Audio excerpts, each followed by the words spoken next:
Hello everyone, I am Bireshwar Roy. I am currently pursuing my 4th year PhD in the Department of Physics, Indian Institute of Science, Bangalore. In this NPTEL GATE Physics course, I will be discussing some previous year's GATE Physics questions and try to solve them with proper explanations. This question was asked in the GATE Physics paper 2020. This is a MCQ type question having 1 mark. The topic of the question is quantum mechanics. The question is, a quantum particle is subjected to the potential V as a function of x equals to infinity for x lesser equals to minus a by 2, equals to 0 for x greater than minus a by 2 but less than a by 2, and infinity for x greater than equals to a by 2. The ground state wave function of the particle is proportional to option A sin pi x by 2a, option B sin pi x by a, option C cos pi x by 2a, and the last option D cos pi x by a. Let us see how to solve this problem.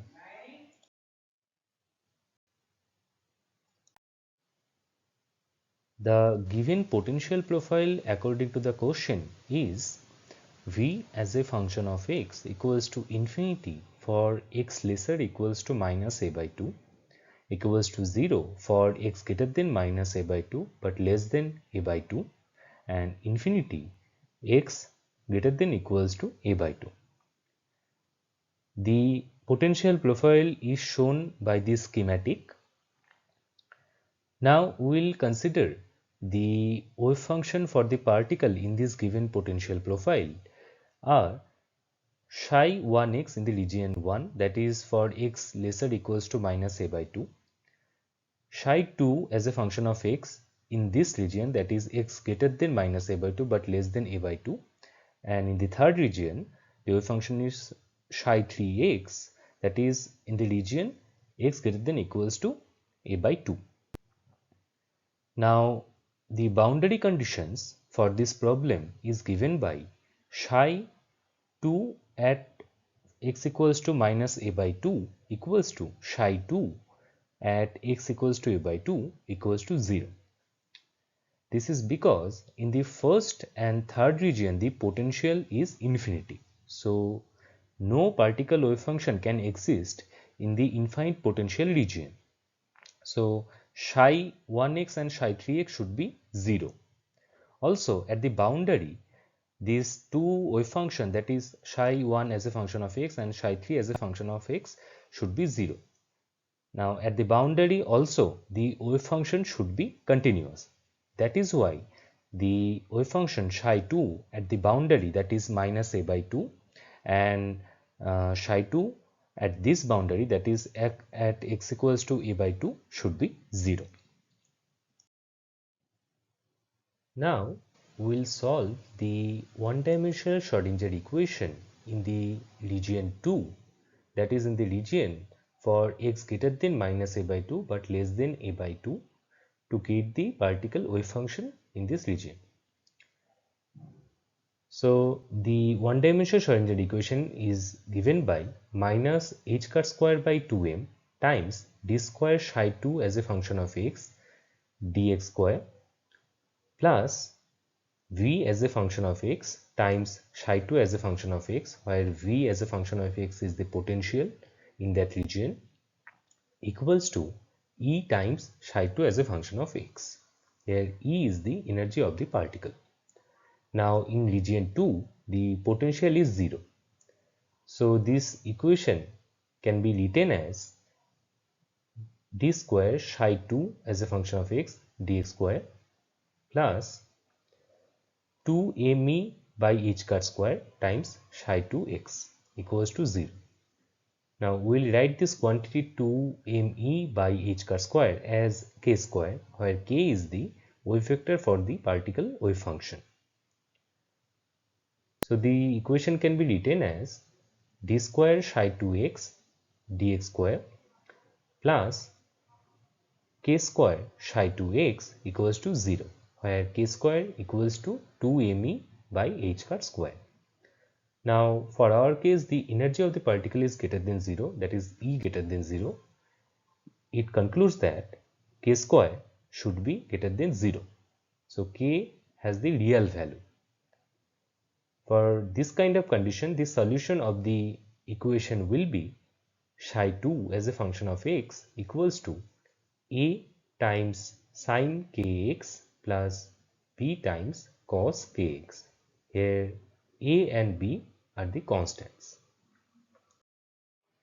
Now we will apply the boundary conditions, that is psi 2 at x equals to minus a by 2 equals to psi 2 at x equals to a by 2 equals to 0. Now we found that our wave function in the region 2, that is psi 2 as a function of x equals to a times sin kx plus b times cos kx. At x equals to minus a by 2, the psi 2x is minus a sin k by 2 plus b cos k by 2, that is equal to 0. It is coming from this boundary condition. Also, psi 2 at x equals to a by 2 equals to a times sin k by 2 plus b times cos k by 2 equals to 0. So we have these two equations now. First, we'll add up these two equations. So we'll get psi 2 at x equals to minus a by 2 plus psi 2 at x equals to a by 2 equals to 2b times cos k by 2 equals to 0. So we have cos k by 2 equals to 0.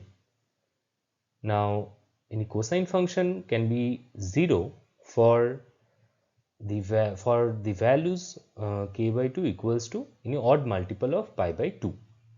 So our k by 2 will be odd multiple of pi by 2. So that can be written as 2n plus 1 times pi by 2, where n takes the values 1, 2, 3 and so on. So integer values will be taken by n. We can write this as k by 2 equals to m pi by 2, where m equals to 2n plus 1. So the values for m will be odd integer values, that is 1, 3, 5 and so on.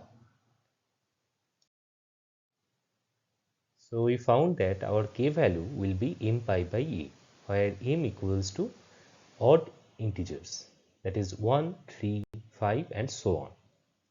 And at this condition, the a equals to 0 and b not equals to 0. So we can write the wave function psi 2 as a function of x equals to b with a subscript m times cos m pi x by a, where m equals to odd integer values.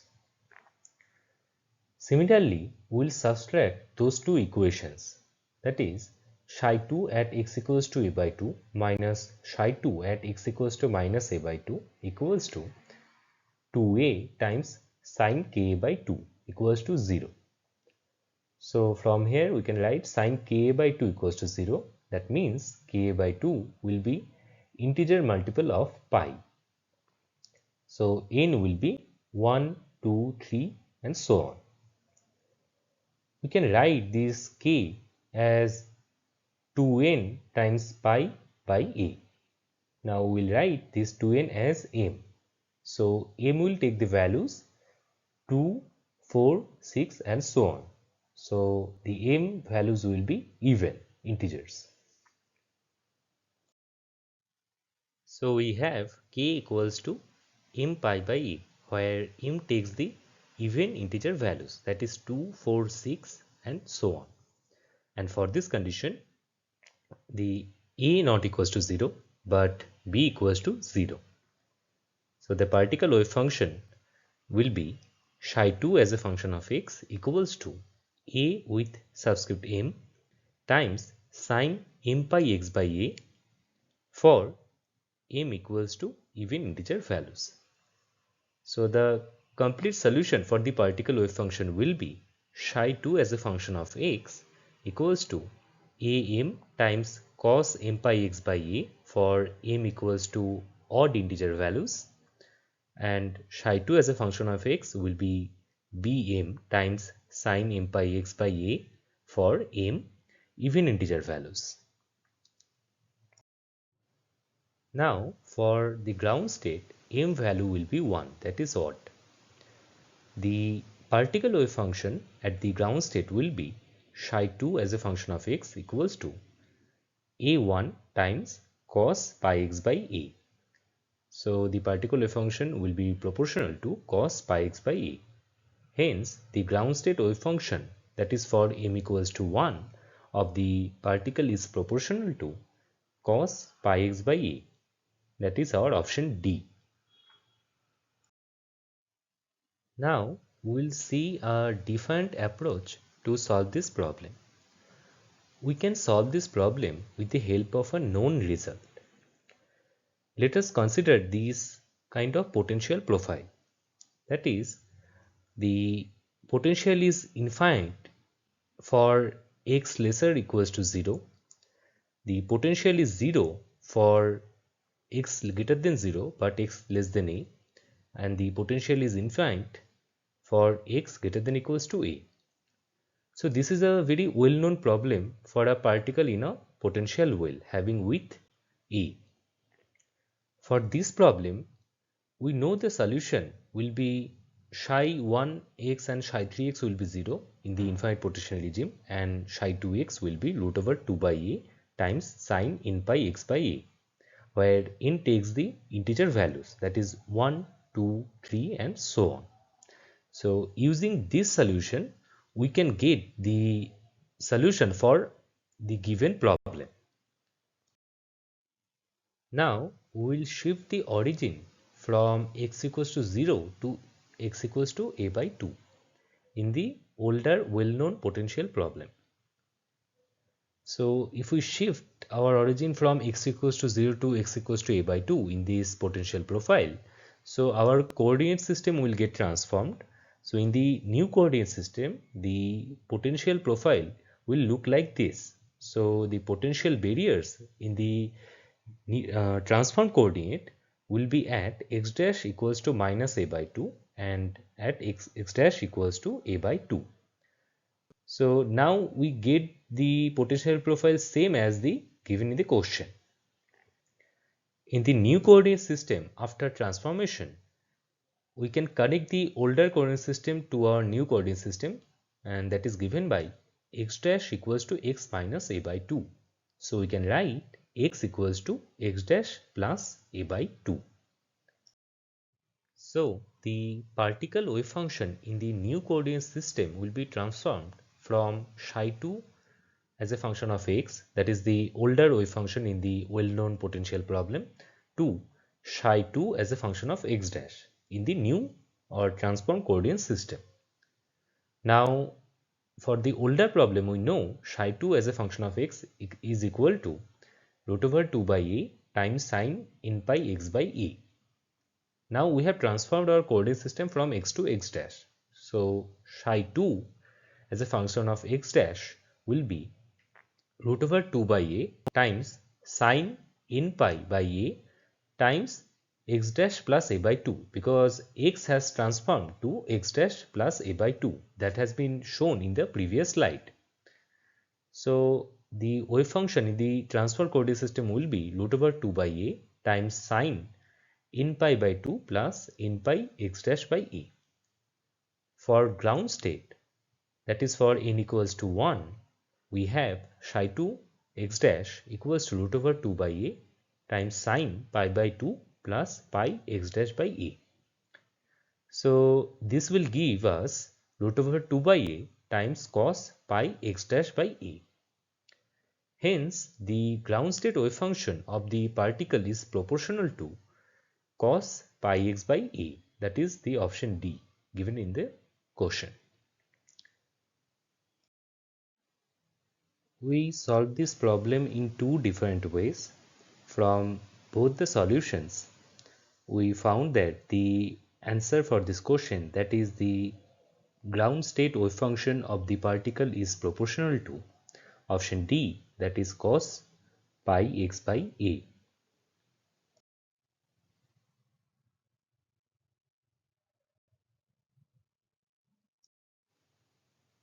This question was asked in the GATE Physics paper 2021. This is a numerical answer type question having 1 mark. The topic of the question is quantum statistics. Specifically, this question was asked from the chapter Blackbody Radiation.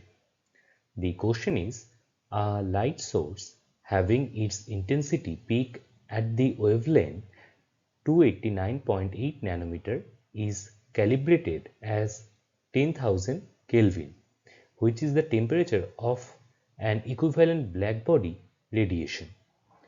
Considering the same calibration, the temperature of the light source in Kelvin having its intensity peak at the wavelength 579.6 nanometer rounded off to the integer nearest integer is, so we have to find the value of the temperature at which the intensity peak is coming at 579.6 nanometer.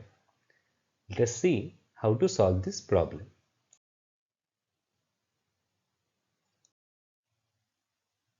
Before going to the solution part for this question, we first quickly recapitulate the concept of blackbody radiation.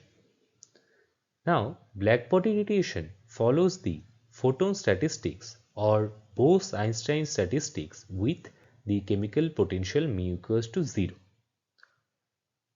The number of photons having frequency range from nu to nu plus d nu is given by n as a function of nu times d nu equals to g as a function of nu d nu divided by exponential of h nu divided by kBt minus 1 per unit volume. Here, g as a function of nu is the density of states or dose of photon gas per unit volume, and that is given by 2 times 4 pi nu square divided by c cube. Here c is the speed of light in the vacuum. Now this factor 2 is coming due to the 2 state of polarization of photons. The energy per unit volume of the radiation field in the frequency range nu to nu plus d nu is u as a function of nu times d nu equals to h nu times n nu times d nu. So u as a function of nu times d nu equals to h nu times this quantity n as a function of nu d nu that we have shown in the previous slide, and that is given by g as a function of nu times d nu divided by exponential of h nu divided by kBt minus 1. So if we put the value of g as a function of nu, that is the density of states of photon gas, then we'll have the energy per unit volume of the radiation field is u as a function of nu d nu equals to 8 pi h by c cube times nu cube d nu divided by exponential of h nu divided by kBt minus 1. Now we'll change the variable frequency nu to the wavelength lambda, and lambda equals to c by nu. So we'll have u as a function of lambda times d lambda equals to 8 pi hc divided by lambda to the power 5 times d lambda divided by exponential of hc divided by lambda kBt minus 1. So we have the energy density for the radiation field per unit volume. U as a function of lambda is given by this expression. So this energy density is also known as spectral energy density. Now we'll consider two regimes of the wavelength lambda. For a small wavelength of the blackbody radiation, the exponential term here will be very greater than 1. So the spectral energy density can be approximated as 8 pi hc by lambda to the power 5 times exponential of minus hc by lambda kBt. So this is known as Wien's distribution law. The second scenario will be the wavelength of the blackbody radiation is large. For large lambda, the exponential term in the spectral energy density can be approximated as 1 plus Ch divided by lambda kBt. So if we put this approximated form of this exponential term, then we'll get u as a function of lambda as 8 pi kBt lambda to the power minus 4. This is known as Rayleigh-Jeans formula. So for the small lambda case, that is the Wien's distribution law, as lambda increases, our spectral energy density also increases. But for the Rayleigh-Jeans formula, that is for large lambda, as the lambda increases, the spectral energy density u as a function of lambda decreases. Now we will plot the spectral energy distribution of the blackbody radiation as a function of blackbody radiation wavelength lambda. So we will consider three temperatures such that T1 greater than T2 greater than T3.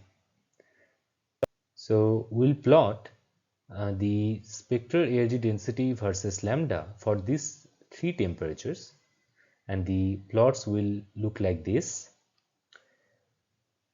As we can see, as the temperature is increasing from T3 to T1, the intensity of the curve is getting increased. Now for the temperature T1, the peak of the curve is coming at wavelength lambda 1. For the temperature T2, the peak of the curve is coming at wavelength lambda m2. And for the temperature T3, the peak of the curve is coming at the wavelength lambda m3. We can see as we are going from lower temperature T3 to higher temperature T1, the peak value is getting blue shifted. That is, the peak wavelength is getting decreased. So this is known as blue shift. So for T1 greater than T2 greater than T3, we have lambda m1 less than lambda m2 less than lambda m3. Also, one important thing can be noticed here, that if we draw a curve passing through the peak of the u versus lambda curves, then it looks like a hyperbolic curve, that is shown here by the dotted line. So in the previous slide, we have seen how the energy spectral density of the blackbody radiation varies with the wavelength lambda, and the peak of the curve, that is u versus lambda curve, blue shifted as the temperature is increasing. Now we will discuss about an important concept, that is Wien's displacement law. So we have the spectral energy density u as a function of lambda equals to 8 pi hc divided by lambda to the power 5 times 1 by exponential of hc divided by lambda kBt minus 1. We will consider z equals to Ch divided by kBt. So we can write this spectral energy density expression as u as a function of lambda equals to 8 pi hc times a function, that is f of z by lambda. Now this function f of z by lambda is defined as lambda to the power minus 5 times 1 by exponential of z by lambda minus 1. Now we want to find the maxima for this above distribution. For that, we will take the first derivative of this u and we will equate it to 0. So du d lambda will be 0. from here we can write df d lambda equals to 0, and this equation will give us 1 minus e to the power minus z by lambda equals to z by 5 lambda. So we cannot solve this equation directly, we have to solve it numerically to find the lambda max at particular temperature. So this equation will give the solution lambda max times T equals to Hc divided by 4.965 kb. Here kb is the Boltzmann constant. So if we just put the value of Planck's constant H and value of the c, that is speed of light, then we will get lambda max times T equals to 5.1 millimeter Kelvin. So if we notice that this is a hyperbolic equation. So it tells us that the maximum wavelength is varying with temperature inversely, and this relation is known as Wien's displacement law. Now coming to the solution part of our question. Let lambda mi denote the wavelength at which the intensity of emitted radiation is maximum for a blackbody radiation at temperature Ti. According to the Wien's displacement law, lambda mi times Ti equals to constant. So lambda mi will be inversely proportional to the temperature of the blackbody radiation Ti. According to our question, lambda m1 equals to 289.8 nanometer. The temperature T1 is 10,000 Kelvin. Lambda m2 equals to 579.6 nanometer. So we have to find the corresponding temperature of the blackbody radiation T2.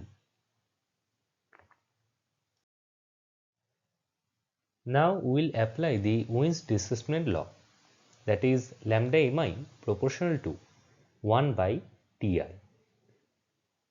So we can write lambda m1 divided by lambda m2 equals to T2 divided by T1.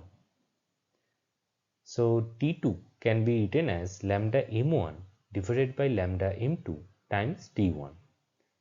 Now in the question it is given that lambda m1 equals to 289.8, lambda m2 equals to 579.6 nanometer, T1 is given by 10,000 Kelvin. So if we divide 579.6 by 289.8, then we'll get 2 here in the denominator, and 2 will divide the 10,000. So effectively we will get the temperature of the blackbody radiation is 5000 Kelvin.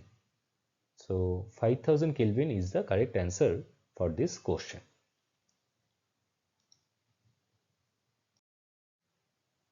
According to our solution, the temperature of the light source in Kelvin having its intensity peak at the wavelength 579.6 nanometer rounded off to the nearest integer is 5000 Kelvin.